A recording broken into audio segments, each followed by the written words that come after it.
योगी बाबा आए, यूपी के बचाई। गुंडागर्दी खत्म भइल, अब भ्रष्टाचार मिटाई।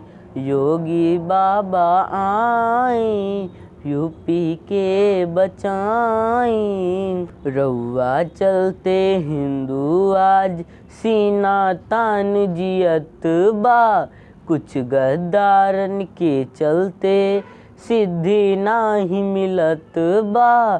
खेती के जमीन ना बचल, गांव गांव फैक्ट्री लगाई।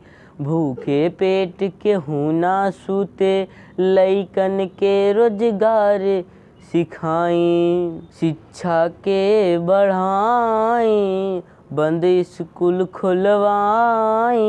राजनीति के चलते भविष्य चौपट ना कराई।